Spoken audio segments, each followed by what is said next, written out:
মা হাওয়া আলাইহিস সালামের পর থেকে নিয়ে সারা আলাইহিস সালাম পর্যন্ত, হাওয়া আলাইহিস সালাম ওনার পর থেকে সারা আলাইহিস সালামের জমানা পর্যন্ত এত সুন্দর কোনো নারী দুনিয়াতে ছিল না। তিনি এত সুন্দরী ছিলেন, এত সুন্দরী। মিশর যাওয়ার পথে জালেম বাদশার নজরে পড়ল। আল্লাহর কুদরতে আল্লাহ তার হেফাজত করলেন। জালেম হাত বাড়াইতে চায়, অবশ হয়ে যায়, যে আমরা অনেকেই শুনেছি, আমি সেদিকে লম্বা করব না। এক পর্যায়ে জালেম বাদশা কয়, আমারে তুমি বাঁচাও, আমি তোমার দিকে আর হাত বাড়াবো না। এইদিকে ইব্রাহিম আলাইহিস সালাম অন্য জায়গায়, অন্য রুমে সেজদায় পরে পরে আল্লাহর কাছে সাহায্য চান। আল্লাহ পাক রব্বুল আলামিন তখন চোখের সামনে টিভির পর্দার মতো তার স্ত্রীর হালত তিনি দেখাইলেন, যেন বিন্দু পরিমাণ সন্দেহ না হয়। তিনি নিজে দেখলেন জালেম আগাইতে চায়, হাতগুলি অবশ হয়ে যায়, পাথরের মতো সোজা হয়ে যায়, দম যেন বের হয়ে যায়, চোখগুলা উল্টে উল্টে যেন দম বের হয়ে যায়, বলে আমাকে বাঁচাও, আমি আর হাত বাড়াবো না। 3 বার হাত বাড়াইছে, লোভে পইরা, একবারও সফল হয় নাই। 3 বারের সময় সে তওবা করে দূরে সরছে। আর তারও একটা বাদী, ওই হাজেরা, ওই বাদশার দরবারে ছিলেন, বাদশার বাদী, এই বিবি হাজেরাকে উপহার দেয়া বলতেছেন, আমার বাদীটারে তোমার বাদী বানায় দিলাম, নেও তুমি যাও। আরো স্বর্ণ মুদ্রা অলংকার অনেক কিছু দিয়া বিদায় দিল, কারণ বাদশা বুঝতে পারছে ঠেলার নাম বাবাজি। ভাইরা বন্ধুরা, ইব্রাহিম আলাইহিস সালাম তিনি আসলেন সারা আলাইহিস সালামকে নিয়ে, সঙ্গে হাজেরা, সারার বাদী সেবিকা। ও ভাই, সন্তান হয় না বিবি সারা, তিনি তো বন্দা, সন্তান হয় না। আল্লাহর কাছে দোয়া করেন, সন্তান হয় না। এক পর্যায়ে তিনি বলতেছেন, স্বামীকেও সন্তান তো লাগবে, হাজেরা তো তোমার বাদী, তার গর্ভ থেকে সন্তান তুমি আল্লাহর কাছে আশা করতে পারো। আল্লাহ একটা সন্তান দিয়ে দিলেন, ইসমাইল আলাইহিস সালাম দুনিয়া আসলেন। হাজেরা আলাইহিস সালামের গর্ভ থেকে সন্তান আসার পরই দেখা গেল, যেই সারা নিজে বিয়া করাইলেন, সন্তান চাইলেন, এই সন্তানের মুখ দেখার পর সারার হিংসা লেগে গেল। বলতেছে, আমার বড় হিংসা হয়, আমার সন্তান নাই, আর হাজেরা সন্তান হয়ে গেছে। সে তো একদিক দিয়া তোমার প্রিয় হয়ে গেছে, অতএব আমার চোখের সামন থেকে হাজেরারে সরায় দাও, চোখের সামন থেকে হাজেরারে সরায় দাও। ইব্রাহিম আলাইহিস সালাম কি করবেন, আল্লাহ সিদ্ধান্ত জানাইলেন, আমি আল্লাহ সারার সাথে একমত, তুমি হাজেরা আর ইসমাইলকে এখান থেকে সরায় দাও, বনবাস দিয়ে দাও। সেই বনবাস মক্কার জমিনখানায় কাবা, বাইতুল্লাহ, যেই বাইতুল্লাহ আজ যেখানে প্রতিষ্ঠিত, এখানে ইব্রাহিম আলাইহিস সালাম, হাজেরা আলাইহিস সালাম এবং ইসমাইলকে নিয়ে এখানে রেখে গেলেন। ভাইরা বন্ধুরা, এই দিকে ভাইরা, ইসমাইল আলাইহিস সালামের বয়স যখন 13 বৎসর, 13 বৎসর ইব্রাহিম আলাইহিস সালাম রেখে তো গেলেন, আর আসেন না। আল্লাহর কুদরতে এই জায়গার মধ্যে পানির ব্যবস্থা হলো, জমজম কুয়া হলো। মানুষগুলি আসলো, বিভিন্ন গোত্রের মানুষগুলি পানির সন্ধানে এসে বসতি করলো। ইব্রাহিম আলাইহিস সালাম, ইসমাইল আলাইহিস সালাম তিনি এক গোত্রে বিয়ে করলেন। 12টা ছেলে সন্তান হলো, একটা মেয়ে সন্তান। এই 12 জনই 12টা গোত্র প্রধান ছিলেন। আর একটা মাত্র মেয়ে ছিল, যার নাম ছিল মুহাল্লাদ। ইসমাইল আলাইহিস সালামের একটা মেয়ে মুহাল্লাদ, আর 12টা ছেলে ছিল। ওইদিকে ইসমাইল আলাইহিস সালামের বয়স যখন 13 বৎসর, ওইদিকে ভাইরা ফিলিস্তিনে তখন ইব্রাহিম আলাইহিস সালামের বিবি সারা, উনি একজন সন্তান প্রসব করলেন। কেমনে? ফেরেশতা জিবরাইল আমিন এবং ইসরাফিল মিকাইল 3 জন ইব্রাহিম আলাইহিস সালামের বাড়িতে এসে হাজির, মানুষের বেশ ধরে। ইব্রাহিম আলাইহিস সালাম মেহমান ছাড়া খানা খান না, 3 দিন চলে যায়, মেহমানও আসে না, খানাও খান না। আল্লাহ বলতেছে, জিবরাইল যাও, আমার বন্ধু তো মেহমান ছাড়া খানা খায় না, তোমরা মেহমানের সুরত ধরে তার বাড়িতে যাও। তারা আসলেন, ইব্রাহিম আলাইহিস সালাম খানা সামনে হাজির করলেন, কিন্তু নিজে খান, মেহমানরা খায় না। তিনি ভয় পাইলেন, ঘটনা কি, আপনারা খান না কেন, আপনারা কারা? তখন পরিচয় দিলেন, নবী গো ভয় পাবেন না, আমরা আল্লাহর নূরের তৈরি ফেরেশতা জিবরাইল, মিকাইল, ইসরাফিল। আপনার বাড়িতে মেহমান হয়েছি। অগনবী, একটা সুসংবাদ, আপনার স্ত্রী সারার জন্য তার গর্ভ থেকে আল্লাহ সন্তান কবুল করেছেন। এই কথা শোনা মাত্র ইব্রাহিম আলাইহিস সালাম তিনি বলতেছেন, কও কি, আমার বয়স 100 আর আমার বিবির বয়স হলো 90, এটা কেমনে হয়? এই কথা শোনা মাত্রই হযরত সারা আলাইহিস সালাম ফাযহিকাত ফাবাশশারনাহা বিইসহাক ওয়া মিন ওয়ারাই ইসহাক ইয়াকুব। সূরা হুদের মধ্যে আল্লাহ পাক বলেন, হযরত সারা আলাইহিস সালাম হেসে দিলেন। কই কি, আমার বয়স 90, আমার বলে এখন বাচ্চা হইব? আর স্বাভাবিকভাবে সন্তান হওয়ার খবর পাইলে পরে তো মারা বাবার একটু হেসে দিছেন। এতে করে আল্লাহ পাক রব্বুল আলামিন নাম রাখে দিলেন, সন্তান হবে তো হবে, নাম হবে ইসহাক। মূলত ইসহাক শব্দ না, শব্দটা হলো ইয়াদহাক থেকে ইসহাক, অর্থাৎ মা, যেই সন্তানের মা সন্তান আসার খবর পায় হাসছিলেন, ওই হাসি থেকে সন্তানের নাম হয়ে গেছে হাসি, ইয়াদহাক। আর আরবি ব্যাকরণে ফেইলে মুজারের রূপকে নাম হিসেবে ব্যবহার করা হয়। ভাইরা আমার, সন্তান প্রসব হলো ইসহাক আলাইহিস সালাম। ইব্রাহিম আলাইহিস সালাম বড় আদর করেন, মায়া করেন। এক পর্যায়ে সন্তান ইসহাক আলাইহিস সালাম তিনি উপযুক্ত হলেন, বিয়ের বয়স হলো। ইব্রাহিম আলাইহিস সালাম বিয়ে করাবেন সন্তানকে। তার গোলামকে তিনি বলতেছেন, যাও, আমার ভাই অমুক এলাকায় থাকে, যার নাম হলো বতুইল, আমার ভাই অমুক এলাকায় থাকে, তুমি যাও, তাকে যায় বলো সে যেন তার মেয়েটারে বউ সাজায়া আমার ছেলের পুত্রবধূ হিসেবে দিয়ে দেয়। তাকে যায় বলো। ভাইরা বন্ধুরা, তিনি রওনা দিলেন, ওই এলাকায় যায় গেলেন। কে গেলেন? ইব্রাহিম আলাইহিস সালামের একজন গোলাম। যে তিনি ওই এলাকার পাশে একটু অবস্থান করলেন, হঠাৎ করে দেখেন ওই এলাকা থেকে একজন সুন্দরী মেয়ে কলস নিয়ে পানি আনার জন্য কুয়া যাইতেছে, কুয়া থেকে পানি এনে বাড়িতে ফিরতেছে, এত সুন্দরী এবং বড় লাজুক। তখন তিনি বললেন, মা, আমাকে একটু পানি পান করাবা? বলে, হ, খাওয়াবো কি? তারপরে বলতেছেন, আপনি কোথায় যাবেন? বলে, আমি বতুইলের বাড়িতে যাব। মেয়েটা বলতেছে, বতুইল তো আমার আব্বা, আপনি আমাদের বাড়িতে যাবেন? বলে, হ মা, তোমার আব্বা? বলে, হ, তাহলে চলো, আমাকে নিয়ে চলো। বাড়িতে আনলেন। আনার পর বাবা আসলেন, আর ওই মেয়েটার একটা ভাই, নাম ছিল লাবান। ভাইটাই মূলত গার্ডিয়ান, বাবা অনেকটা দুর্বল। লাবানও আসলেন, লাবান ভাইয়ের নাম। কি খবর? বলে, খবর হলো আল্লাহর পয়গম্বর ইব্রাহিম সন্তান ইসহাককে বিয়ে করাবেন, তোমার বোনটারে পছন্দ করেছেন। আর ইসহাক এত প্রিয়, কাছ থেকে দূরে সরতে দেন না।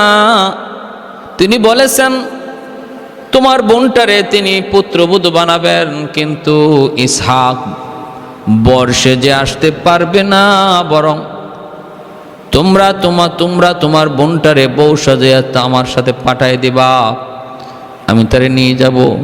এতেই তারা খুশি হয়ে গেলেন, কারণ ইব্রাহিম খলিল, আল্লাহর এত বড় পয়গম্বর। খুশি মনে তারা বউ সাজায়া বোনটারে, লাবান নিজের বোনরে বউ সাজায়া তিনি ইব্রাহিম আলাইহিস সালামের বাড়িতে পাঠিয়ে দিলেন। তো এই রাফকা, ইসহাক আলাইহিস সালামের স্ত্রীর নাম ছিল রাফকা। এই রাফকার সাথে অর্থাৎ আপন ইব্রাহিম আলাইহিস সালাম তার আপন ভাতিজির সাথে ছেলে ইসহাক আলাইহিস সালামের বিয়ে দিলেন। তাদের গর্ভে দুইটা যমজ সন্তান জন্ম নিল। বড় ছেলের নাম উস, ছোট ছেলের নাম হলো ইয়াকুব। ভালো করে খেয়াল রাখবেন, ইব্রাহিম আলাইহিস সালামের ছেলে ইসহাক, ইসহাক আলাইহিস সালামের গর্ভ থেকে ইসহাক আলাইহিস সালামের দুইজন সন্তান যমজ, উস আর ইয়াকুব। এই উসকে বেশি মায়া করতেন হযরতে ইসহাক আলাইহিস সালাম, আর ইয়াকুবকে বেশি মায়া করতেন মা রাফকা। বাবা ইসহাক আদর করতেন বেশি উসকে।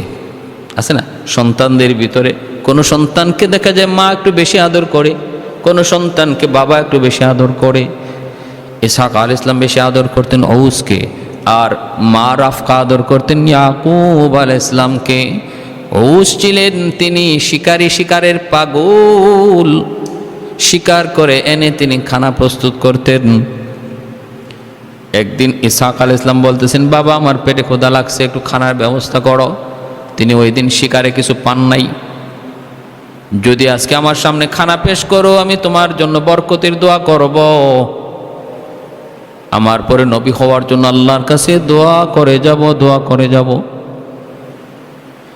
উস বের হয়েছেন শিকার করে, বাবার সামনে খানা আনবেন। ওই মুহূর্তে মা রাফকা ইয়াকুব আলাইহিস সালামকে বলতেছে, বাবা তুই একটু তাড়াতাড়ি দেখ না কোনো খানার ব্যবস্থা করতে পারো কিনা, বাবার সামনে খানা এনে দে।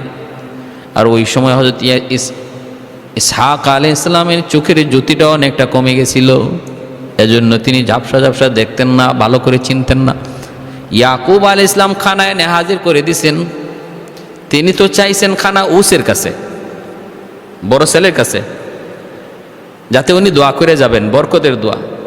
আর ফাঁকি দিয়া মা চালাকি করে, মা তো একটু বেশি মায়া করেন ইয়াকুবকে। এই ছেলেকে বলতেছে, বাবা তুই একটু খানা আইনা দেস না। উনি খানা আইনা হাজির করে দিয়ে দিচ্ছেন, আর ইসহাক আলাইহিস সালাম বরকতের দোয়া ইয়াকুব আলাইহিস সালামের জন্য করে দিচ্ছেন। উস খানা নিয়ে এসে হাজির হয়ে দেখে ঘটনা কি, ঘটনা তো পাল্টে গেল। বরকতের দোয়া পায়ে গেছে ছোট ভাই, গুসা হয়ে গেল, রাগান্বিত হয়ে গেল, ক্রোধ চলে আসলো, মারবে। তুই এটা কেন করলি, এই চালাকি কেন করলি, এইভাবে বলতেছে। তখন মা রাফকা বলতেছে, বাবা তুই তোর ভাইয়ের ক্রুশ থেকে বাঁচতে পারবি না, তাড়াতাড়ি করে এক কাজ কর, তুই চলে যা তোর মামার বাড়িতে চলে যা, সেখানে তুই যা থাক, সেখানেই থাক। হযরত ইয়াকুব আলাইহিস সালাম তখন মামার বাড়িতে চলে গেলেন। ইয়াকুব আলাইহিস সালাম মামার বাড়িতে চলে গেলেন, আর সেখানে যা তিনি মামাতো বোনকে বিয়ে করলেন। দীর্ঘদিন মামার কাছে ছিলেন হযরত ইয়াকুব আলাইহিস সালাম, মামার কাছে ছিলেন দীর্ঘদিন। তারপরে এই মামার কাছেই থাকার অবস্থায় তিনি মামাতো বোনকে বিয়ে করেন। এই এক বোনের নাম ছিল লাসা, আরেকজনের নাম ছিল রাহিল। লাসা আর রাহিল, এই রাহিলের গর্ভ থেকেই ইয়াকুব আলাইহিস সালাম যে পরপর দুইজন স্ত্রী বিয়ে করেন, দুজনই মামাতো বোন ছিল। লাসার গর্ভ থেকে ইউসুফ আলাইহিস সালামের 10 ভাই, আর রাহিলের গর্ভ থেকে হযরত ইউসুফ আলাইহিস সালাম আর বিনয়ামিন তারা দুনিয়াতে আসেন। এই ইতিহাসটা, এই তথ্যটা ধরে তুলছেন কাসাসুল আম্বিয়ায় এবং আল বেদায়া ওয়ান নেহায়ার 134 নম্বর পৃষ্ঠায়, 234 নম্বর পৃষ্ঠায় তিনি এই দুই বোনকে বিয়ে করেন। আর উস হযরত ইসমাইল আলাইহিস সালামের মেয়ে, ওই যে একমাত্র মেয়ে মুহাল্লাত, তারে উস বিয়ে করলেন, অর্থাৎ চাচাতো বোনকে। উসের চাচাতো ইসমাইল আলাইহিস সালাম, ইসমাইল আলাইহিস সালামের মেয়ে যে মুহাল্লাত, ওই মুহাল্লাতকে বিয়ে করেছিলেন উস। ভাইরা বন্ধুরা, এইভাবেই সিলসিলাটা চলে আসছে। ইসমাইল আলাইহিস সালাম 136 বছর বয়স পেয়েছেন। 136 বছর বয়স পেয়েছিলেন ইসমাইল আলাইহিস সালাম। তারপরে ইসমাইল আলাইহিস সালাম তাওরাতের কিতাবের মধ্যে লিখে তিনি ফিলিস্তিনে ইন্তেকাল করেছেন।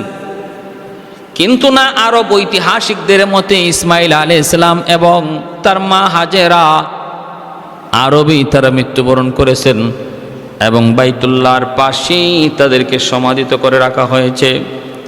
বাইতুল্লাহর পাশেই তাদেরকে কবরস্থ করা হয়েছে। ভাইরা বন্ধুরা, এজন্য বলতেছিলাম, ওই যে ইব্রাহিম ইসমাইল আলাইহিস সালামের 12টা ছেলে ছিল। এই 12 ছেলের এক ছেলের নাম ছিল নাবায়ুত। এই নাবায়ুতের বংশধরদেরকে আসহাবুল হিজির বলা হয়। আসহাবুল হিজির, আসহাবুল হিজির হলো সামুদ জাতি। যে জাতি এই আসহাবুল হিজির, সামুদ জাতি যে এলাকায় বসবাস করত, যাদের কাছে হযরত সালেহ আলাইহিস সালামের আগমন ঘটেছিল, এই জাতি যেখানে বসবাস করত এর নাম ছিল আসহাবুল হিজির। এই আসহাবুল হিজির কোরআনের মধ্যে আমরা পাবো। এরা কার বংশধর? এরা হযরত ইসমাইল আলাইহিস সালামের 12 সন্তানের এক সন্তান, যার নাম ছিল নাবায়ুত। ওই নাবায়ুতের বংশধর। আবার কোরআনে আরেক জায়গায় আসহাবুর রাস, এই আসহাবুর রাস এরা কার বংশধর? এরা ইসমাইল আলাইহিস সালামের আরেক ছেলে যার নাম ছিল কিদার, তার বংশধর।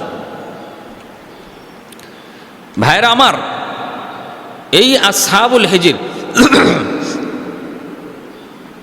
এরা হলো তার বংশধর। ইসমাইল আলাইহিস সালামের হযরত ইব্রাহিম আলাইহিস সালামের ভাতিজা হলেন হযরত লূত আলাইহিস সালাম। ইব্রাহিম আলাইহিস সালামের ভাতিজা হযরত লূত আলাইহিস সালাম। এই লূত আলাইহিস সালামকে হযরত ইব্রাহিম আলাইহিস সালাম যে কওমের কাছে পাঠাইছিলেন দ্বীনের দাওয়াত নিয়ে, এরা বড় বেপরোয়া ছিল, খুব বেশি বেপরোয়া, আল্লাহর ইবাদতের ধারে কাছেও নাই, যত অপরাধ আছে সব করত। লূত আলাইহিস সালাম যখন সবচেয়ে বড় অপরাধ ছিল, এরা মহিলা রেখে, মহিলা থুইয়া পুরুষে পুরুষে অপকর্ম করত। লূত আলাইহিস সালাম যখন তাদের কাছে দাওয়াত দিলেন, তারা তো দাওয়াত গ্রহণ করলই না, বরং নির্যাতনার নিপীড়ন বাড়ায় দিল, বন্দি করে ফেলল। ইব্রাহিম আলাইহিস সালাম লূত আলাইহিস সালামকে ওরা বন্দি করে ফেলছে, এই খবর পেয়ে তিনি এদের বিরুদ্ধে জিহাদ করলেন। এই জিহাদে ইব্রাহিম আলাইহিস সালাম সফল হলেন। লূত আলাইহিস সালামকে ছাড়াই আনলেন, মুক্ত করলেন। তারপরে তাদের মধ্যে আবার দাওয়াতের নবী হিসাবে পাঠাইলেন। তারা ওয়াদা করল নবীর বিরুদ্ধে আর নবীকে হত্যা করবে না, ষড়যন্ত্র করবে না। লূত আলাইহিস সালামের কাছে এরকমভাবে ওই যে জিব্রাইল, মিকাইল, ইসরাফিল আলাইহিস সালাম ইব্রাহিম আলাইহিস সালামের কাছে মেহমান হয়ে আসছিলেন। তারা ইসহাক আলাইহিস সালামের পুত্র সংবাদের সুসংবাদ দিয়া তারা লূত আলাইহিস সালামের কওমে গেছেন এদেরকে শায়েস্তা করার জন্য। লূত আলাইহিস সালাম তাকে পাইয়া, মেহমান পাইয়া, তিনি তো আর জানেন না ওনারা ফেরেশতা, কদর করতেছেন, ঢুকাবেন, ঘরে রাখছেন, কিন্তু ভয় পাইতেছেন লূত আলাইহিস সালাম।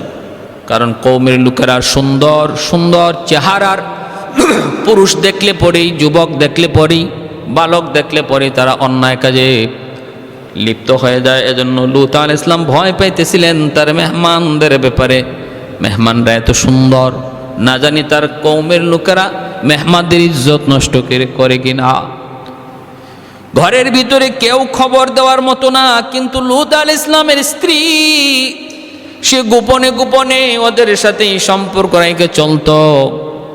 সে এই খবর দিয়ে দিল যে নবী লূতের কাছে 3 জন সুন্দর সুঠাম যুবক আসছে, এত সুন্দর চেহারা আমি জীবনে দেখি নাই। তখন ওই দুশ্চরিত্রের লোকগুলা দল বেঁধে লূত আলাইহিস সালামের ঘরের ভিতরে ঢোকার জন্য দেয়াল টপকাইতে লাগলো। দরজা তো বন্ধ, আল্লাহর পয়গম্বর বারবার বলতেছেন এমনটা তোরা করিস না, কারণ ওরা আমার মেহমান। প্রয়োজনে তোমরা আমার যে কোনো মেয়েকে বিবাহ করো, কিন্তু আমার মেহমানের কদর নষ্ট করো না। ওরা তো মানে না, দেয়াল টপকায় যেন চলে আসবে। তখনই ফেরেশতা জিবরাইল আমিন নিজের পরিচয় দিয়ে বলতেছেন, ওগো আল্লাহর পয়গম্বর, ভয় পাবেন না, ভয় পাবেন না, ভয় পাওয়ার কারণ নাই। আমরা সাধারণ কোনো মানুষ না, নূরের তৈরি ফেরেশতা। আমরা নূরের তৈরি ফেরেশতা, কিসের ভয় করেন আপনি? জিবরাইল আলাইহিস সালাম শুধু একটা পাখা দিয়ে এমনি আঘাত করলেন, সবগুলির চোখ অন্ধ হয়ে গেল। শুধু এদিক সেদিক হাত দিয়ে নাড়াচাড়া কইরে বাড়িতে যায় আর বলতেছে, লুত রাতে বুঝাইমু, রাতে বুঝাইমু, রাতে বুঝাইমু, আমরা এর বদলা নিব, জবাব দিব। এইদিকে আল্লাহর পয়গম্বর লূত আলাইহিস সালামকে জিবরাইল আলাইহিস সালাম বলেন, নবী গো, রাতের অন্ধকারে আপনি চলে যান, আপনার সন্তানদেরকে নিয়ে। আপনার স্ত্রীকে সাথে নেবেন না, কারণ স্ত্রী আপনার পরিবার না, কি সে হলো খারাপ সঙ্গদের, খারাপ লোকদের সঙ্গ দেয়, আর আমরা এদের উপরে আযাব দিব। লূত আলাইহিস সালাম চলে গেলেন এলাকা ছেড়ে পাশের এক জনপদে। জিবরাইল আলাইহিস সালাম শুধু একটা পাখা ভিতরে ঢুকায়া ওই কওমে লূতকে উপরে উঠাইলেন। উপরে উঠাইতে উঠাইতে লিফটের মতো উপরে উঠায়া প্রথম আকাশের কাছে নিয়ে উল্টায় ফেললেন। হাদিস শরীফ আল্লাহ নবী বলেন, প্রথম আকাশের ফেরেশতারা কওমে লূতের গরু ছাগলের আওয়াজ শুনতে পেয়েছে, মুরগির আওয়াজ শুনতে পেয়েছে, ছোট ছোট বাচ্চার কান্নার আওয়াজ শুনতে পেয়েছে। লিফটে যেভাবে উপরে উঠায় ওইভাবে উপরে উঠে আবার ঘুরে ছেড়ে দিছেন, উলট করে ছেড়ে দিছেন। সেই জমিনে আজও পর্যন্ত এখানে কোনো প্রাণী বসবাস করে না, ডেড সি হিসাবে পরিচিত। কোনো মাছ পর্যন্ত এই সাগরে বাসে না, এটা সাগর হয়ে আছে ওই জায়গা। সারা জীবনের জন্য পৃথিবীর হায়াত যতদিন আল্লাহ নজির বানায় রাখছেন, নজির বানায় রাখছেন। ভাইরা বন্ধুরা, ইব্রাহিম আলাইহিস সালামের ছেলে ইসমাইল আলাইহিস সালামের 12টা ছেলে। এই 12 ছেলের এক ছেলের নাম হলো নাবায়ুত। এই নাবায়ুতের বংশধর হলো আসহাবুল হিজর। সালেহ আলাইহিস সালামের গোত্র এই আসহাবুল হিজর, কওমে সামুদ। এরাও সালেহ আলাইহিস সালামের কাছে অনুরোধ করেছিল, আপনি যদি নবী হন তাহলে আপনি দেখান, ওই পাহাড় থেকে একটা উটনি বের করে দেখান। নবী পাহাড় থেকে একটা উটনি আল্লাহর কাছে আবদার করলেন। 10 মাসের গর্ভবতী একটা উটনি আল্লাহ পাকের হুকুমে বের হয়ে আসলো। এরপর ওরা ঈমান আনলো না, এইবার আল্লাহর পয়গম্বর বলতেছেন, সাবধান, তোরা ঈমান আনলি না, এত বড় মুজিজা দেখার পরও পাহাড়ের পাথর ছিদ্র হয়ে 10 মাসের গর্ভবতী উটনি বের হয়ে আসলো। এটা কিন্তু আমার আল্লাহর উটনি, সাবধান, বেয়াদবি করবি না। এই উটনিটা কুয়ার পানি পান করে, যেদিন পান করে এদিন সমস্ত কুয়ার পানি পান করে ফেলে। এজন্য ওরা আগের দিন ওদের জনপদের কওমের লোকরা আগের দিন যায় তারা এই পানি পান করায় তাদের উট ছাগলকে। একদিন তাদের উট ছাগলে পানি পান করে, আর একদিন এই আল্লাহর উটনি পানি পান করে। যেই এই উটনিটা যেদিক দিয়ে যায় এদিকে আর কোনো উটনি থাকে না, সব দৌড়ে পালায় চলতেছে। উনি বলতেছে, সাবধান, ঈমান আনছো না, সাবধান, আল্লাহর উটনির সাথে বেয়াদবি করো না। কিন্তু বেশ কিছুদিন যাওয়ার পরই দেখা গেল কি, এই উটনিটা একটা বাচ্চা দিল। এখন ওই কওমের ভিতরে অবাধ্য লোকগুলি তারা চিন্তায় পড়ে গেল, এইভাবে আর কতদিন? এই উটনির কারণে আমাদের উটনিরা পানি পায় না, আমরাও পানি পাই না। এই উটনির একটা ব্যবস্থা করা লাগবে, হত্যা করা লাগবে। কিন্তু সালেহ আলাইহিস সালাম তিনি বলেছিলেন, আমার উটনিটারে, আল্লাহর উটনিটারে তোমাদের একজনে হত্যা করবে, তার শরীরের রং হবে লাল, চোখ হবে নীল, মাথার চুল হবে কুকরানো। এই কওমের লোকরা এই ধরনের ছেলে হয় কিনা তারা তালাশে আছে, দেখে না এই ধরনের কোনো ছেলে সন্তান। কিন্তু একদিন হয়ে গেলে সর্দারের গর্ভ থেকে 2 সর্দারের ছেলে মেয়ে বিয়ে হয়েছে, এদের গর্ভ থেকে এরকম একটা বাচ্চা জন্ম নিছে। এই বাচ্চার নাম রাখছে কিদার। হে মাসে যে সন্তান, বছরে একটা সন্তান যদ্দূর বাড়ে, হে একদিনে তদ্দূর বড় হয়ে যায়। এর নাম হলো কিদার। এই কিদারই সর্বপ্রথম এই নাকাতুল্লাহ, আল্লাহর উটনিটার হত্যা করেছিল। কিদার যেদিন উটনিটার হত্যা করে ওই দিন উটনিটার বাচ্চাটা ভয়ে দৌড়াইয়া পাহাড়ের উপরে উঠে আল্লাহর কাছে ডাক দেয়। আর উটনির বাচ্চাটা আল্লাহর নবী সালেহ আলাইহিস সালামের দিকে তাকাইয়া চোখের পানিটা চাইরা একটা 3টা চিৎকার দিয়েছিল, ইয়া রাব্বি আইনা উম্মি, ইয়া রাব্বি আইনা উম্মি, ইয়া রাব্বি আইনা উম্মি। ও মালিক, আমার মা কোথায়, আমার মা কোথায়?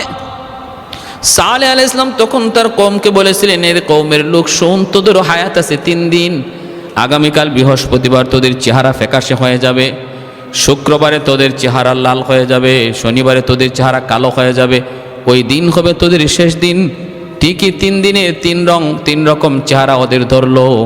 রবিবার দিনে এমন ভূমিকম্প, উপর থেকে মুষলধারে পাথরি বৃষ্টি নাজিল হইয়া পুরা কওমটারে আল্লাহ ধ্বংস করে দিলেন। কওমে সামুদ। এই কওমে সামুদ হলো ইসমাইল আলাইহিস সালামের সন্তান, যার নাম হলো নাবায়ুত। এই নাবায়ুতের বংশধর হলো আসহাবুল হিজির, কোরআনের মধ্যে এসেছে। ভাইরা, ইব্রাহিম আলাইহিস সালামের ইন্তেকাল ফিলিস্তিনে হয়েছে, সারা আলাইহিস সালামের ইন্তেকাল ফিলিস্তিনে হয়েছে। দুজনের কবর ফিলিস্তিনে। আর ইসমাইল আলাইহিস সালাম এবং হাজেরা আলাইহিস সালাম, তাদের ইন্তেকাল বাইতুল্লাহর পাশে হয়েছে, খানায় কাবার পাশে। 1 দিন 2 দিন 3 দিন চলে গেল, উসমানের কোনো খবর নাই, আসেও না, কোনো খবরও নাই। ওই অবস্থায় দেখা গেল একজন মানুষ, অপরিচিত একজন মানুষ। নবী যখন টেনশনে, আমার উসমানের কি হলো, ওই অবস্থায় একজন বৃদ্ধ মানুষ আল্লাহর নবীর কাছে সুরত বদলায়া কান্দে। নবী তো মানুষের দুঃখ দেখলে পরে নবী পাশে যায় দাঁড়ায় দুঃখের খবরটা নিতেন। কেন তুমি কান্না করো, কেন তুমি কষ্ট পাইছো, কি কারণে? আল্লাহ নবী এই দুঃখ দূর করার চেষ্টা করতেন। হযরত মায়ার নবী, দয়ার নবী, ওই বুড়া মানুষটার কান্না দেখে নবী দরদ লাগলো, যায় জিজ্ঞেস করেন, ভাই তুমি কাঁদো কেন? কয়, নবী গো, আমি কাঁদতেছি, আপনি আমাকে চিনবেন না। তবে না কাইদে আমি পারলাম না, কানবো না কেন? কারণ মক্কায় দেখে এসেছি আপনার সাহাবী উসমান, যারে আপনি পাঠাইছেন দুধ বানায় আপনার, ওই উসমান, যার মক্কার ঘরে ঘরে যার অবদান আছে, ঋণ আছে, সহযোগিতা আছে, ওই কাফেরগুলি আপনার সাহাবী উসমানকে হত্যা করে শুলিতে লটকায় রাখছে, তার দেহের সাথে অপমানজনক আচরণ করতেছি। এই দৃশ্যটা আমি দেখছি, দেখে আমার বড় কষ্ট লাগছে, তাই আমি কাঁদতেছি। ডাহা একটা মিথ্যা কথা, সত্য না মিথ্যা? একবারে জিতা মিশা কথা। কে সেটা কয়? ইবলিস। এই মিথ্যা কথাটা কইছে কেটা? কয় ইবলিস। কেন কইতেছে? কয় লাগাইবার জন্য, যুদ্ধ লাগানোর জন্য, বাজায় দেওয়ার জন্য। কারণ ইবলিস দেখতেছি ঘটনা কি, বাজে না কেন। ইবলিস প্ররোচনা দিয়া, ওয়াসওয়াসা দিয়া প্রথমে 50 জন পাঠাইল বাজানোর জন্য, দেখে বাজে না, মুহাম্মদ এদেরকে আবার মুক্ত করে দিয়ে দিছে। আবার 50 জন আসছে, ওখানেও বন্দি করা অবস্থায় মুহাম্মদের কাছে আনার পর তিনি আবার আজাদ করে দেয়। শয়তান ইবলিস কয়, ঘটনা কি? আমি তো লাগাইতে পারতেছি না, বাজাইতে পারতেছি না, কেমন করে বাজানো যায়? ইবলিস তখন মনে মনে চিন্তা করলো, ওসমান হত্যার খবর যদি আমি মুহাম্মদ এবং তার সঙ্গীদেরকে দেই, তাহলে আমার মন বলে ওরা এতে ক্ষিপ্ত হইয়া তখন যুদ্ধ করার জন্য মক্কায় ঢুকে যাবে, গন্ডগোল তখন বাজানো যাবে। এজন্যই মিথ্যা খবর নবীর কাছে রটাইয়া দিল ইবলিস। আল্লাহ নবী, রহমতের নবী, তিনি তো গায়েব জানেন না। মায়ার নবী, তিনি তো আর গায়েব জানেন না। দয়ার নবী, তিনি চিন্তায় পড়ে গেলেন, মাথায় হাত দিয়ে দিলেন। তিনি তো ভাবতেছেন ঘটনা এমনই হবে, নতবা ওসমান 3 দিন হয়ে যায়, আসে না কেন? হয় ওসমানকে বন্দি করেছে, নয় আমার ওসমানকে হত্যাই করেছে, যদি এই বুড়া মানুষের কথা সত্য হয়, হত্যাই করেছে মায়ার নবী তখন সাহাবায়ে কেরামদেরকে বলেন, সাহাবীরা থামো, উমরা করি না করি সেটা পরের কথা, আগে আমার ওসমান হত্যার বিচার করতে হবে। আমার উসমানের বদলা না নিয়ে আমি নবী মদিনার দিকে কদম দিব না, কদম দিব না। কারা কারা আমার সাথে একমত, আমার হাতে হাত রেখে বায়াত গ্রহণ করো। আল্লাহ নবী বললেন, আমরা উমরা করি কি করব কি করব না সেটাও বড় কথা নয়, এখন বড় কথা হলো দূত হত্যা করা আন্তর্জাতিক আইন অপরাধ। আমার ওসমানের কি দোষ? আমি তো তারে দূত বানায় পাঠাইছি, অপরাধ যদি থাকে আমার হবে, যদি আমার কিছু করতে পারে, কিন্তু আমার ওসমানের কোনো দোষ নাই, কোনো অন্যায় নাই, কোনো অপরাধ নাই, কারণ সে দূত। অতএব এই দূত হত্যা আন্তর্জাতিক আইনেও দণ্ডনীয় অপরাধ। আসো, আমার ওসমানের বিচার না নিয়া, ওসমান হত্যার বদলা না নিয়া আমরা কেউ মদিনায় যাব না। যদি এই কথায় একমত হও, আমি নবীর হাতে হাত রেখে বায়াত গ্রহণ করো, শপথ গ্রহণ করো। সুবহানাল্লাহ। আল্লাহ নবী খালি নরম না জায়গা মতো গরম? ইসলাম নিজেকে জায়গা মতো নরম হতেও বলে, জায়গা মতো গরম হতেও বলে।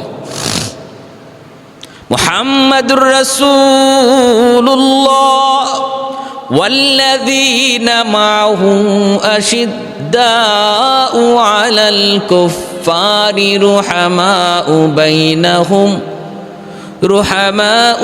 বাইনাহুম তারাহুম রুকআন সুজ্জাদান ইয়াবতাগুনা ফাদলাম মিনাল্লাহ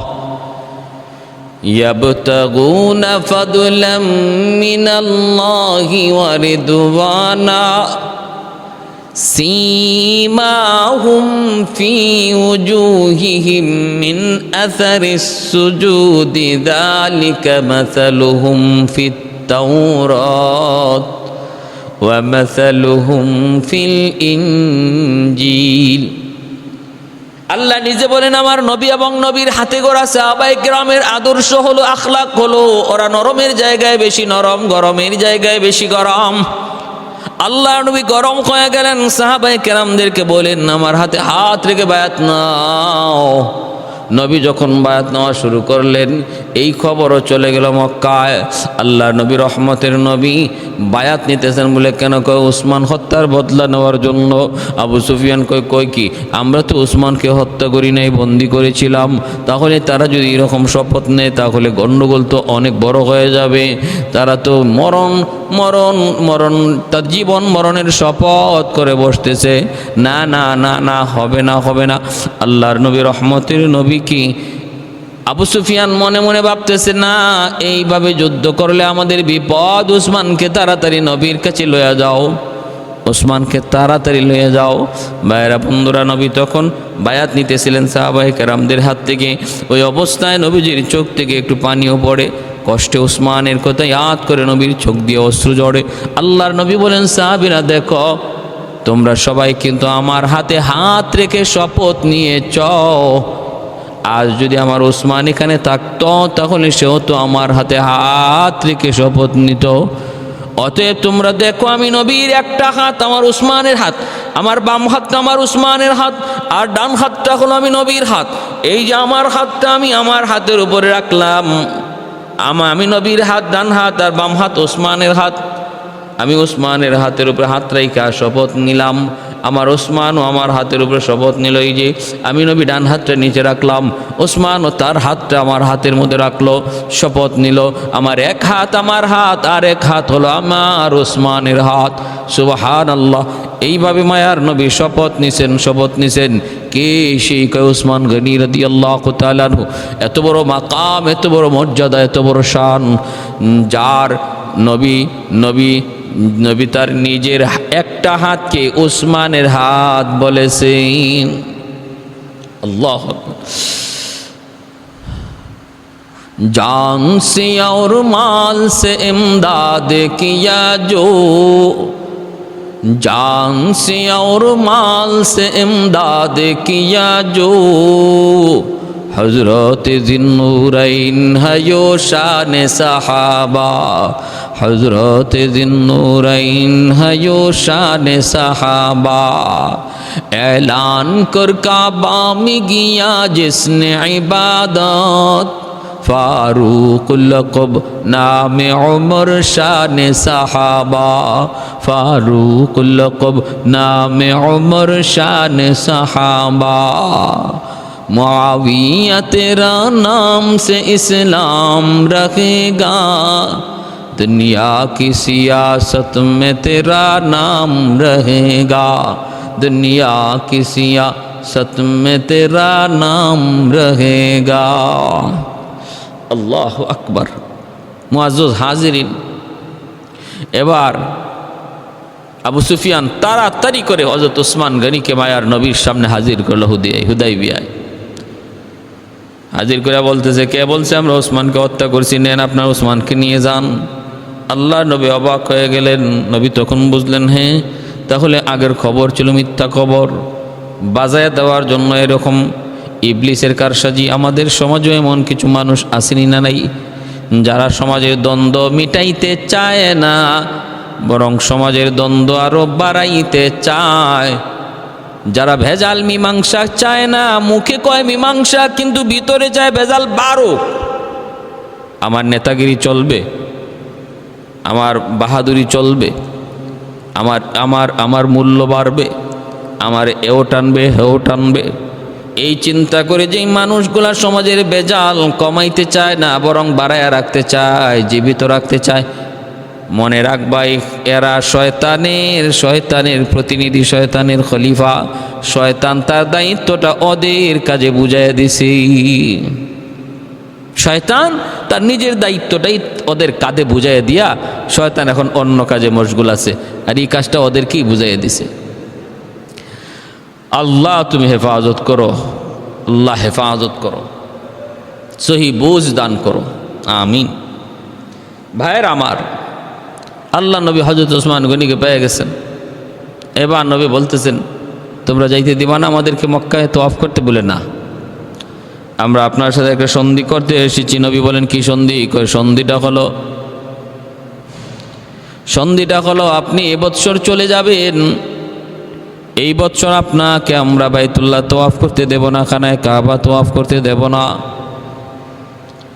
আল্লাহ নবী রহমতের নবী বলেন, ঠিক আছে, সন্ধির শর্তগুলা তোমরা বলো আর কাগজ কলম লও।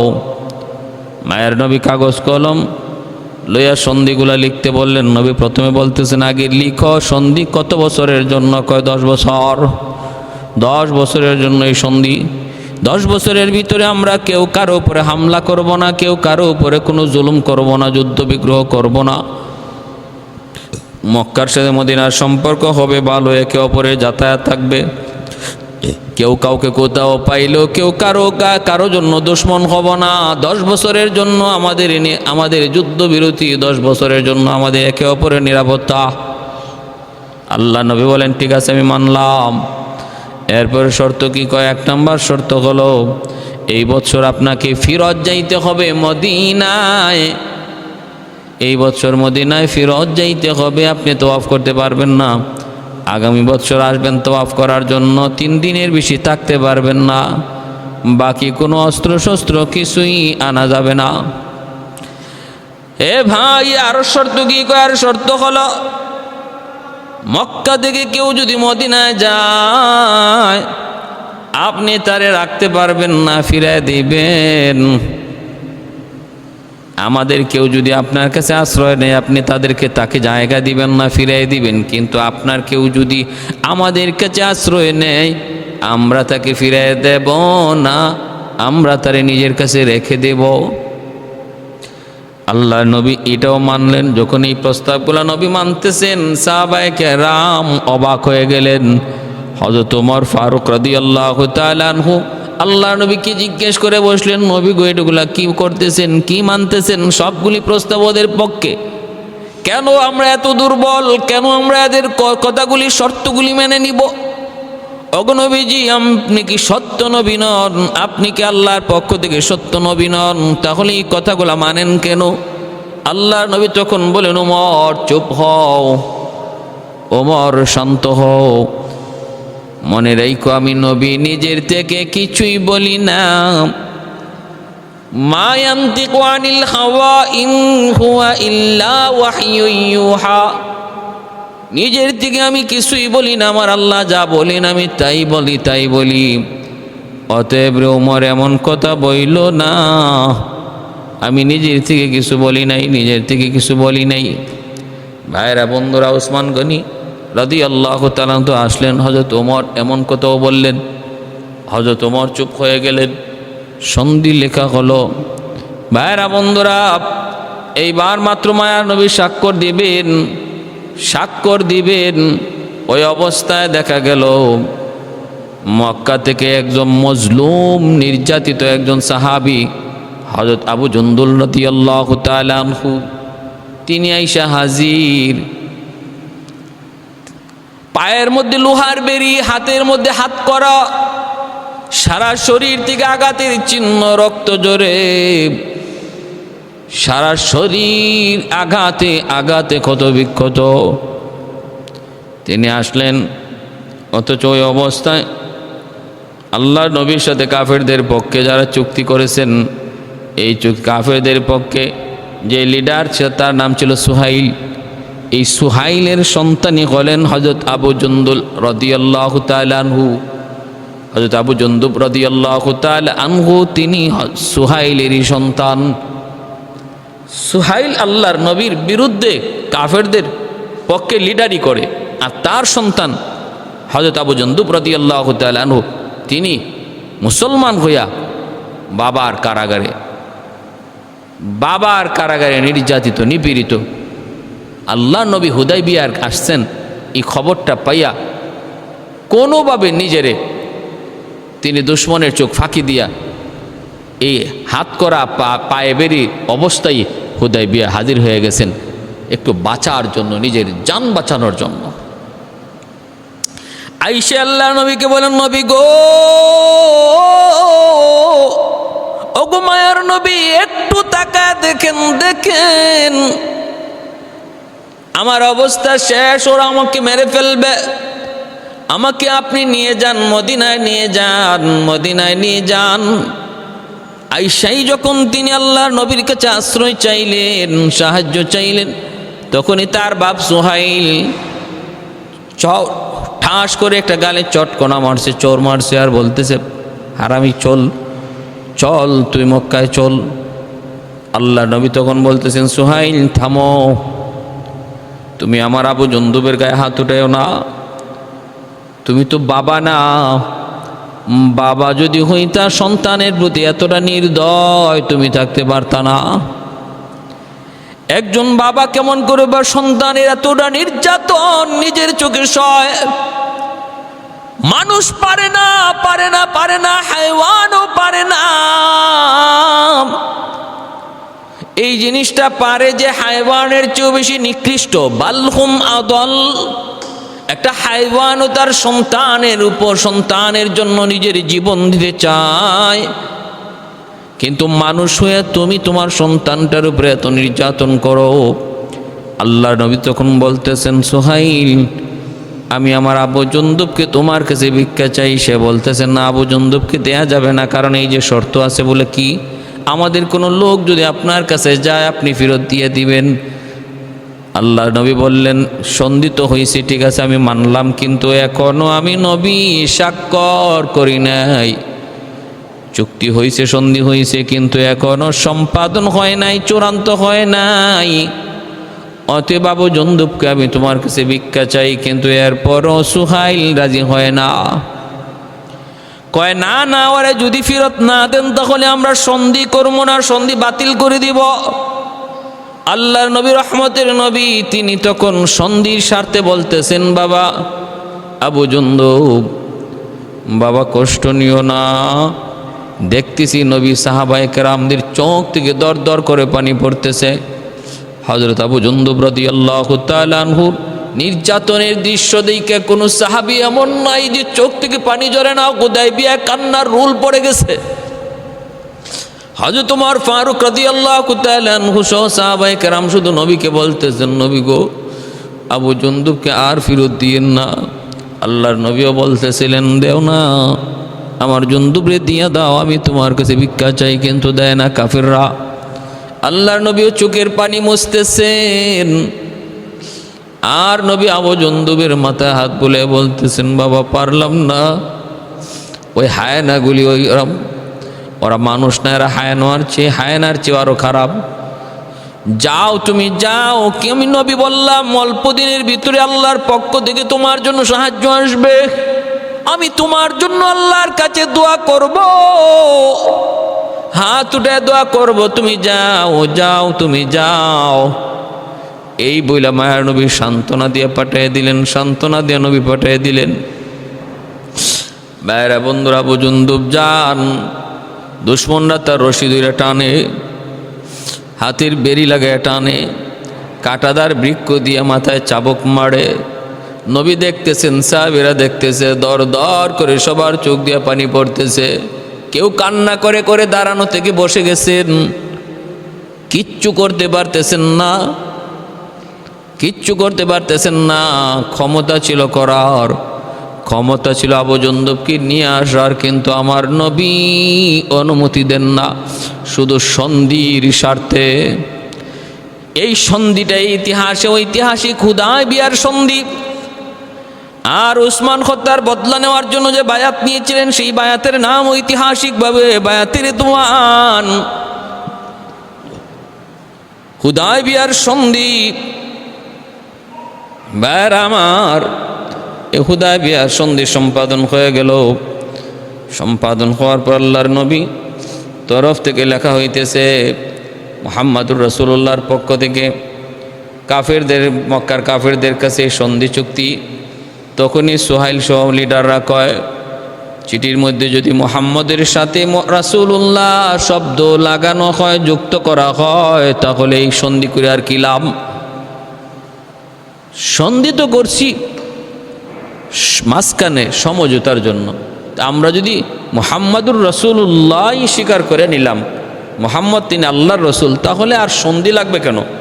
অতএব যদি সন্ধি হয়, দোনোপক্ষের সমঝোতার জন্য যদি একটা চুক্তি হয়ে থাকে, এই চুক্তিনামার মধ্যে মুহাম্মদ শব্দ থাকবে, রাসূলুল্লাহ শব্দ থাকবে না, কারণ আমরা যেহেতু এটা মানি না।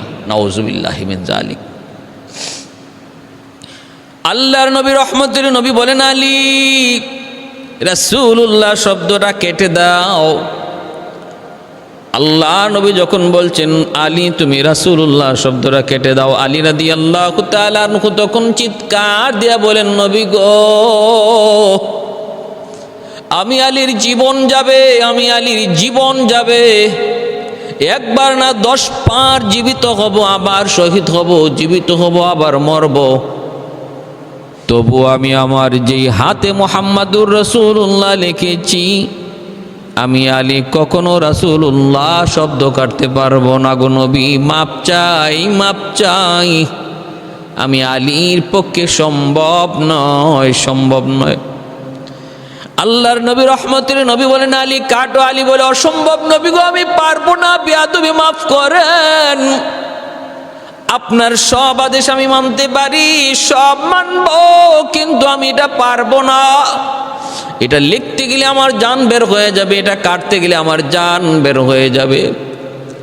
আল্লাহর নবী রহমতের নবী তখনও সন্ধির স্বার্থে নিজে কাগজ কলম নিলেন, নিয়ে তিনি নিজের নামের পরে অংশ রাসূলুল্লাহ শব্দ কাইটে মুহাম্মদ ইবনে আবদুল্লাহ নবী লিখে দিলেন। ভাইরা বন্ধুরা, নিজের হাতে নবী জায়গাটা কেটে দিলেন। সাহাবায়ে কেরাম প্রত্যেকের গুসায় আর কষ্টে যেন তাদের ঠোঁট কাঁপতেছে, চোখ লাল হয়ে গেছে। হযরত ওমর বারবার কিরিমিরি খাইতেছেন। হযরত ওমর ফারুক রাদিয়াল্লাহু তাআলা আনহু বলেন, আমি ওমরের জীবনের ঈমান চলে যাওয়ার খতরা ছিল হুদায়বিয়ার সন্ধি। হযরত ওমর বলেন, আমার জীবনের ভয়াবহ একটা টাইম, অত্যন্ত খতরনাক একটা সময়, ইমান চলে যাওয়ার একটা সম্ভাবনা ছিল, আশঙ্কা জন্ম নিছিল আমার হুদায়বিয়ার মাঠে, হুদায়বিয়ার প্রান্তরে। আল্লাহ আমাকে কুদরতি হাতে হেফাজত করছে, আমি বুঝি নাই। আমি এতটা এতটা এতটা এতটা পেরেশান হয়ে গেছিলাম। আল্লাহ যে বলছেন, ওগো নবী, এই সন্ধি সেটা আপনার এবং আপনার উম্মত এবং আপনার সাহাবীদের জন্য আমি আল্লাহ এটাকে সুস্পষ্ট বিজয় হিসাবে ঘোষণা দিলাম। ইন্না ফাতাহনা লাকা ফাতহাম মুবিনা, সুস্পষ্ট বিজয়। আল্লাহ বলেছেন সুস্পষ্ট বিজয়, কিন্তু আমি উমর তো বুঝি না এটা কেমনে বিজয়। সবগুলি শর্ত ওদের পক্ষে। এমনকি আবু জুন্দুব আসলো চোখের সামনে, বাজ পাখি যেভাবে একটা মুরগির বাচ্চারে ছো মেরে নিয়ে যায়, টেনে ছিঁড়ে তারে খেয়ে ফেলে, আমাদের চোখের সামনে আবু জুন্দুবকে ওরা ওইভাবে নিয়ে যাচ্ছে। আবু জুন্দুব কলিজা ফাটা চিৎকার দিয়া কান্না করে আর বলতেছে, নবী গো, আমাকে আপনি ওদের হাতে দিয়েন না। যদি আপনি ওদের হাতে আমাকে দেন, আর আমাকে জিন্দা পাবেন না, ওরা আমাকে হত্যা করে ফেলবে।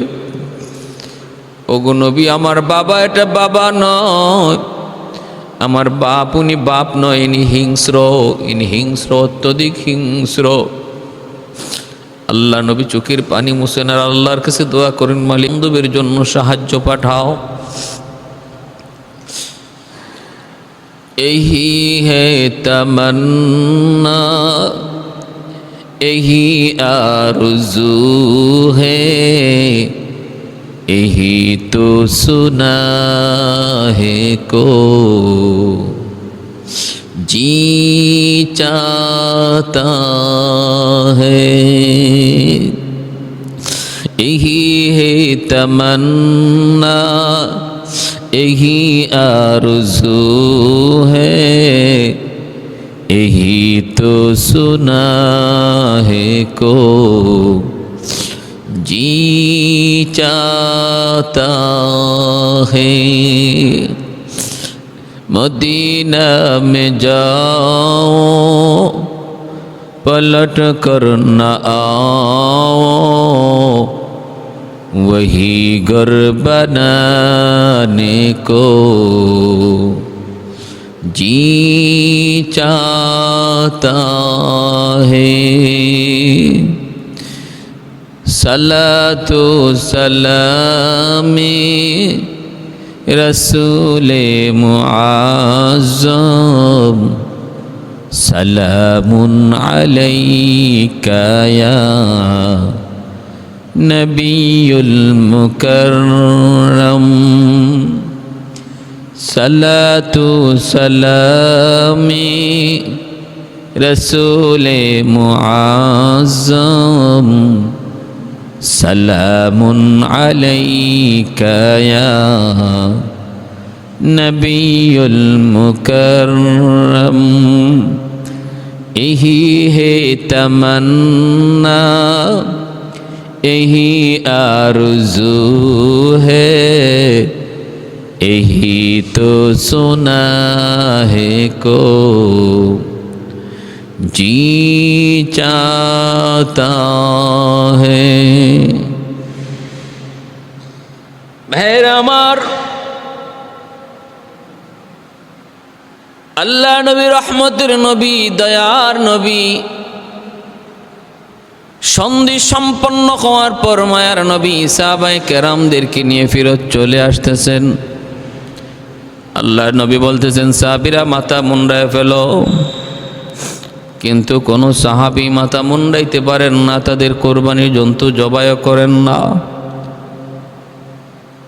কি অবস্থা হয়েছিল সাহাবায়ে কেরামের ভিতরে, কি কষ্ট, তারা এই সন্ধিটা মেনে নিতে পারতেছিলেন না।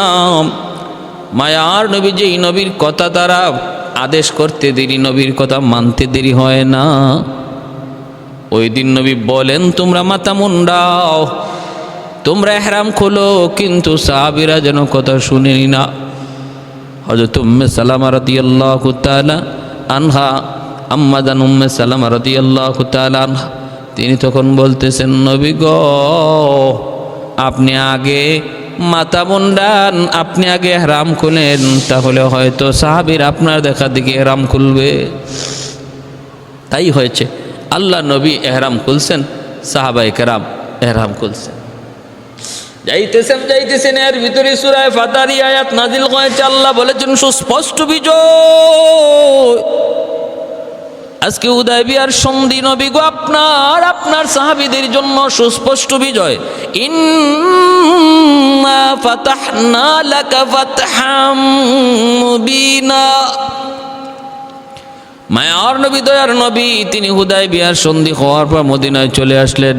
এরপরে নবীজি নির্দ্বিধায় ইসলামের দাওয়াত দেওয়া শুরু করলেন। কারণ 10 বছরের জন্য চুক্তি, কেউ কারো উপরে হামলা করবে না, কেউ কারো দুশমন হবে না। নির্দ্বিধায় আল্লাহর নবী সম্পূর্ণভাবে চিন্তাহীন, আশঙ্কা মুক্ত, স্বাধীনভাবে নবী বিভিন্ন দেশে কালেমার দাওয়াত দিতেছেন। বিভিন্ন জায়গায় কালেমার দাওয়াত নিয়ে দূত পাঠাইতেছেন। ভাইরা বন্ধুরা, এইভাবেই চলছে। এর ভিতরে একজন সাহাবী আবু বসীর রাদিয়াল্লাহু তাআলা আনহু, তিনিও মক্কায় এরকমভাবে নির্যাতিত ছিলেন। ভাইরা অনেকেই যারা মক্কা থেকে হিজরত করার নিয়ত করেছেন কিন্তু হিজরত করতে পারেন নাই, কাফিরদের হাতে আটকা পড়েছেন। ওদেরকেই মক্কার কারাগারে রেখে নির্যাতন করা হতো। সেই কারাগারে বন্দী ছিলেন আবু বসীর রাদিয়াল্লাহু তাআলা আনহু। এ নিয়েও কোনো রকম ওদের কারাগার থেকে পালায়া তিনি মদিনায় চলে আসলেন। যেই মাত্র তিনি মদিনায় আসছেন, পিছনে পিছনে 2 জন আইছে। মক্কার কাফিরায়া নবীকে বলতেছে, আপনার এই আবু বসীরকে আপনি আমাদের হাতে তুলে দিন, কারণ সন্ধির চুক্তি হলো আমাদের কেউ যদি আপনার কাছে আসে আপনি ফিরায় দিবেন। এই সন্ধির শর্ত মোতাবেক আবু বসীরকে আপনি আমাদের কাছে ফিরায় দেন। আল্লাহ নবী রহমতের নবী বলেন, আবু বসীর, মুসলমান কখনো ওয়াদা খেলাফি করে না, মুসলমান কখনো ওয়াদা দিয়ে ওয়াদা ভঙ্গ করে না। এটা মুসলমানের আখলাক না রে আবু বসীর। সন্ধি হয়েছে, চুক্তি হয়েছে, অতএব যাও তুমি ওদের কাছে ফিরে যাও, আল্লাহ তোমাকে সাহায্য করবে। সন্ধির ইজ্জত, চুক্তির ইজ্জত আর সম্মান বজায় রাখতে হবে। যাও তুমি মক্কায় চলে যাও ওদের সাথে। আবু বসীর রাদিয়াল্লাহু তাআলা আনহু কান্দেন আর বলেন, নবী গো দিয়েন না গো নবী, কি পরিমাণ নির্যাতন সকাল বিকাল হয়, অনগো নবী আর সইতে পারি না। আল্লাহ নবী বলেন, আবু বসীর ধৈর্য ধরো। মদিনার সাহাবীরাও তারাও কান্না করতেছেন নিরুপায়। আল্লাহ নবী আবু বসীরকে দিয়ে দিলেন এই 2 জনের সাথে। আবু বসীর রাদিয়াল্লাহু তাআলা আনহু এই 2 জনের সাথে মক্কায় ফিরত চলে আসতেছেন। রাস্তায় তিনি দুজনের সাথে বন্ধুত্ব স্থাপন করে নিলেন। দুজনের সাথে গল্প করে কথা করে আপন হয়ে গেলেন। একজনরে বলতেছেন, মিয়া তোমার তলোয়ারটা তো অনেক সুন্দর। হ্যাঁ বলতেছে, শুধু সুন্দর না, ধারও সুন্দর। আমার তলোয়ারের ধারটাও সেরকম, আর সুন্দর হবে না কেন? কোত্থেকে বানাইছি, কোত্থেকে লইছি জানুনি? তিনিও তারে আস্তে আস্তে পাম দেন, বাতাস দেন। কারণ যেই ফুটবল বাতাস দিলে পরে বাতাস নেয়, এই ফুটবল খেলতে মজা। আর যেই বল বাতাস দিলে বাতাস নেয় না, এই বলে কেউ লাথিও দেয় না। যদি আপনি কাউরে নিয়ে খেলতে চান তাহলে আগে তারে বাতাস দিবেন, পাম দিবেন, পাম। ওই পাম দিলে যদি পাম লয় তাহলে বুঝবেন খেলতে মজা, তারে নিয়ে খেলা যাবে, ঠিক না? আমাদের সমাজেও দেখবেন কিছু মানুষ আছে, নির্বাচনের আগে আপনারা এসে পাম দিবে, খালি পাম বলবে, ভাই যেদিকে যাই এদিকে শুধু খালি তোমার নাম। এবছর তো তুমি মেম্বারি দাঁড়াইলেই পাস। যে আওয়াজ মানুষের মুখে, এটা হইল তারে গর্তে, তারে কবরে নেওয়ার চিন্তা। তারে নিয়ে খেলতে চায় যারা, তার ক্ষতি করতে চায়, যে সে এইরকমভাবে তারে পাম দিয়া কোনো রকম দাঁড় করাইয়া সব কিছু শেষ করায়, নিঃস্ব করায়। অতএব যে মানুষটাই আপনারে পাম দিবে, বাতাস দিবে, আপনি তার ব্যাপারে সতর্ক থাকবেন, মনে রাখবেন সেই আপনাকে নিয়ে খেলবে। ভাইয়েরা বন্ধুরা, জন্য সাহাবীও মনে মনে ভাবতেছে তোর সাথে যদি আমার একটু কৌশল করতে হয়, আগে তোরে বাতাস দেওয়া লাগবে, পাম দেওয়া লাগবে। কয় সুন্দর, বড় সুন্দর তলোয়ারটা, বড় সুন্দর, একটু দেখবানি, দেখতে দিবানি। কয় নেও নেও নেও, ধারটা কেমন একটু দেখতে চাই, দেখতে দিবানি। এই বইলা হযরত আবু বসর রাদিয়াল্লাহু তাআলা আনহু তলোয়ারটা হাতে নিলেন। নিয়ে আর দেরি নাই, সাথে সাথে তার গর্দানের মধ্যে তলোয়ার বসায় দিলেন। তার তলোয়ার দিয়ে তার গর্দানে তলোয়ার বসায় দিলেন। দ্বিখণ্ডিত হয়ে গেছে, একদম গর্দান দ্বিখণ্ডিত। পাশে যে আরেকজন ছিল, হে ভয় মক্কার দিকে দৌড় না দিয়া মদিনার দিকে দৌড় শুরু করছে, আল্লাহর নবীর দিকে। আবু বসর রাদিয়াল্লাহু তাআলা তিনিও তার পিছনে পিছনে তার দৌড়ায় দৌড়ায় নবীর কাছে আসলেন। এই লোকটা কয়, মুহাম্মদ আপনার আবু বসির হাত থেকে আমারে বাঁচান বাঁচান। নবী দেখেন আবু বসিরের হাতে তলোয়ার। কি সে হযরত আবু বসির রাদিয়াল্লাহু তাআলা আনহু বলেন, নবী গো, একটা খতম করে ফেলছি, আর একটা আপনার কাছে আইছে, এরও দিয়া দেন, এরও সাইজ করে দিয়া দিই। আল্লাহ নবী বলতেছেন, আবু বসির তুমি এটা কি কও, এটা কি করলা তুমি? আবু বসির বলেন, ইয়া রাসূলুল্লাহ, আপনি আপনার দায়িত্ব আদায় করেছেন গো নবী, আপনি ওদের হাতে আমারে সমঝাইয়া দিয়ে দিয়েছেন। বাকি এরা আমাকে নিতে পারে নাই, এটা এদের কমতি, এদের ত্রুটি, আপনার তো কোনো দোষ নাই, আপনি তো দিয়েই দিয়েছেন, আপনার দায়িত্ব তো শেষ। বাকি ওরা নিতে পারলো না কেন, এটা ওদের দোষ, ওদের ত্রুটি, অতএব এরও আমার হাতে দিয়ে দেন। আল্লাহ নবী বলেন, রাখো, ভেজাল বাড়ায়ও না, থামো। মাত্র খালি শুরু হয়েছে সন্ধির সুফল, মাত্র শুরু হয়েছে। বিভিন্ন দেশে ইসলামের দাওয়াত চলছে, বিভিন্ন মানুষের কাছে ইসলামের দাওয়াত চলছে। মক্কায় ব্যবসা বাণিজ্যের জন্য মুসলমান ঢুকছে, সাধারণ মানুষের সাথে ইসলাম নিয়ে কথাবার্তা চলছে। সাধারণ মানুষ মুসলমানের আখলাক আদর্শ দেখতেছে, মিলমিশ একসাথে ব্যবসা বাণিজ্য করার, মুসলমানের আখলাক আদর্শ তাদেরকে দেখানোর মাত্র সুযোগ তৈরি হয়েছে। তুমি এই সুযোগটা এখনই নষ্ট করো না আবু বসির, তোমার কাছে আমি নবীর অনুরোধ, তুমি চলে যাও, তুমি চলে যাও। আবু বসির রাদিয়াল্লাহু তাআলা আনহু তিনি চলে যাইতে চাইলেন, কিন্তু আল্লাহর নবী যখনই বললেন তুমি যাও, আবু বসির চিন্তায় পড়ে গেলেন, এখন যদি আমি আবার যাই তাহলে আমাকে নিশ্চিত হত্যা করা হবে। তিনি সাথে সাথে এখান থেকে চলে গেলেন। চলে ওই যে লোহিত সাগরের পারে একটা জায়গার মধ্যে যেয়ে তিনি আশ্রয় নিলেন। ওই জায়গায় তিনি থাকলেন, আর এখান থেকে তিনি সরলেন না। সাগরের পারে একটা জায়গা, সেই জায়গাটাই তিনি বাছাই করে নিলেন। ভাইয়ের আমার, কিছুদিন পরেই দেখা গেল মক্কায় যারা নির্যাতিত সাহাবী, এরাও খবর পেয়ে গেলেন যে সাগর পারে আবু বসির আশ্রয় নিয়েছে। এরাও সবাই আবু বসিরের কাছে এসে আশ্রয় নিতে লাগলো। না মক্কায় না মদিনায় গেলে আল্লাহ নবী আবার ফেরত পাঠিয়ে দেন সন্ধির কারণে, আর মক্কায়ও নির্যাতন সহ্য করতে হয়। এজন্য একটা মাঝখানে জায়গা, সাগর পার, লোহিত সাগরের পারে একটা বিশাল কাফেলা তাদের তৈরি হয়ে গেল। আর এখানে থাকবেন তো ভালো কথা, খাইবেন কি? ওই মক্কার কাফেলা যারা সিরিয়া থেকে ব্যবসা বাণিজ্য করার জন্য আসতো, ওদের কাছ থেকে ওরা মাল সম্পদ তারা কিছু লুটপাট করে রাখতেন, যে আমাদের খাওয়ান দিয়া যাও, আমাদের খাওয়ান দিয়া যাও, আমরা মক্কায়ও না মদিনায়ও না, চলবো কেমন, খাইবো কেমনে, ওই কাফেলাকে লুণ্ঠন করতেন। এখন মক্কার মানুষ পড়ছে আরেক বিপদে। ঘটনা কি? High high high high high high রে, এদের কারণে তো আমাদের ব্যবসা বাণিজ্য নিরাপদে ব্যবসা করা যায় না, মাল ওরা লুণ্ঠন করে নিয়ে যায়, ডাকাতি করে নিয়ে যায়। আল্লাহর নবীর কাছে তাড়াতাড়ি করে মক্কার কাফের আবু সুফিয়ান আসলো, আয়েশা বলল, আপনার আবু বসির সহ যারা এখানে আশ্রয় নিয়েছে দ্রুত করে আপনি তাদেরকে এখান থেকে আনেন, আপনি মদিনায় লইয়া আসেন, দরকার নাই এরা এখানে থাকলে আমাদের আরও ঝামেলা, আমাদের ব্যবসার কাম বিনাশ। নবী তখন এই সাগর পারের এই সাহাবী যারা আশ্রয় নিয়েছিলেন, যেখানে আবু বসির ছিলেন, যেখানে আবু জুন্দুব ছিলেন, আরও সাহাবাই কেরাম ছিলেন, সবাইকে আল্লাহ নবী মদিনায় নিয়ে আসলেন।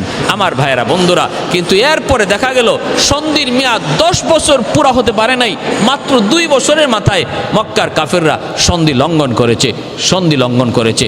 আর আল্লাহ নবী তারা সন্ধি ভঙ্গ করার পর মায়ার নবী মক্কা বিজয়ের প্রস্তুতি নিলেন। আল্লাহ আমাদের সবাইকে আল্লাহর নবীর এই হিকমত এবং আল্লাহর নবী সাহাবায়ে কেরাম সহ ইসলামের জন্য যে নিবেদিত প্রাণ ছিলেন, আল্লাহর নবীর হুকুমের সামনে তারা যে এইভাবে মাথা নত ছিল, তারা যা জীবন যাবে তবু ইসলামের মান ক্ষুণ্ণ করা যাবে না, যে আদর্শ নিয়ে সাহাবায়ে কেরাম তারা জীবন কাটাইছেন, ওইভাবে আমাদেরকে আল্লাহ পাক আমাদের জীবন কাটাইবার তৌফিক আল্লাহ আমাদের দান করুন। ওয়া আখির দাওয়ানা আনিল হামদুলিল্লাহি রাব্বিল